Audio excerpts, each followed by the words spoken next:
Good morning guys! Good morning po mga kasangkap! Welcome po sa aking channel, LG Eloy Reality TV.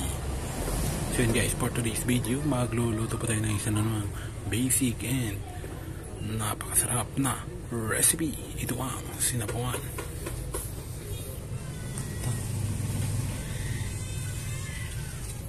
Sinabawang matambaka recipe.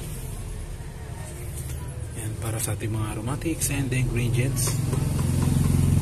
Siyempre kailangan natin dito ng luya, sibuyas, kamatis, onion leaves, at yung ating matambaka na isda. Siyempre maglagay tayo na sa ating gulay, maglagay tayo ng bok choy at alubati. Napakasarap niyan mga kasangkap. Full of vitamins, maraming sustansya, maraming vitamina, hindi lang pang ulam, napakasarap pa at maraming vitamina.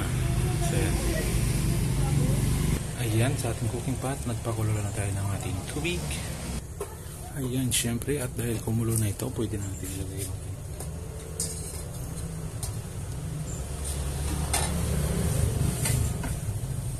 na natin yung ating mga aromatics.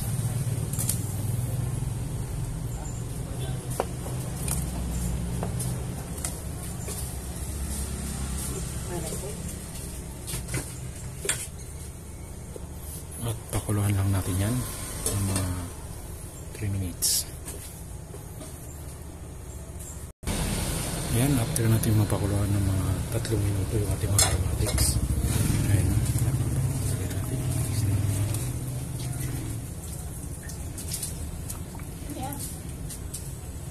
Baboy.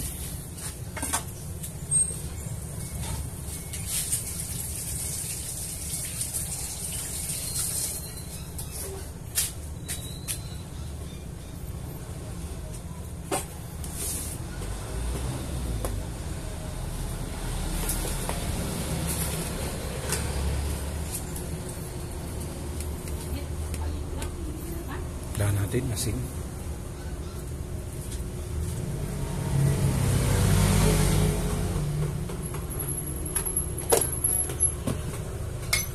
Asin lang timpla natin dyan guys para napakasarap ng sabaw. Ayan, tayo lang natin maluto yung isda bago natin nilagay yung mga gulay. So ayan, luto na yung ating isda. Pag lumuwa na yung mata, ayan, pag lumabas na, sabihin niya luto na po. Napakasarap mga kasangkap. Lagyan natin yung ating onion leeks.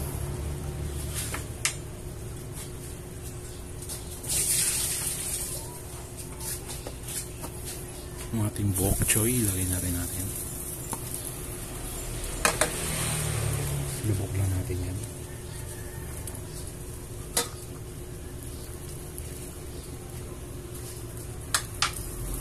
Siyempre yung ating alubati, lagyan natin yan.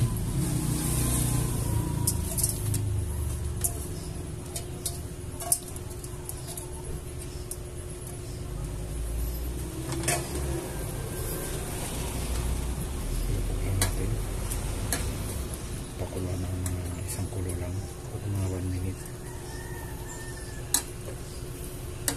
hindi, mga 30 seconds lang.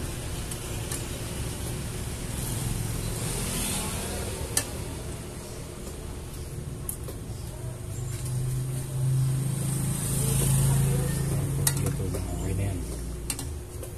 Malabog lang natin lahat.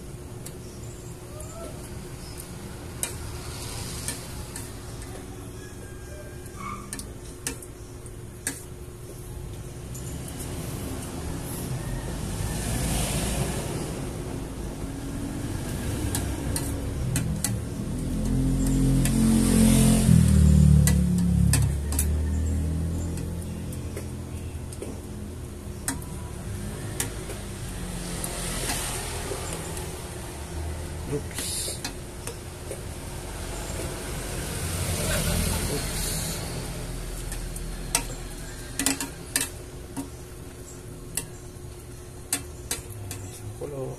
Okay na yan. So yun guys, thank you for watching. See you on my next vlog. Napakasarap. Let's eat. Kakain na pa tayo. Thank you guys for watching. See you on my next vlog. Bye bye. Take care always and always. God bless. See you guys. Thank you. Yum yum yum. Good morning guys. Ayan, nandito po tayo sa kusina ni Chef Pedro. At ayan, for today's video, nagluto po tayo ng sinabawang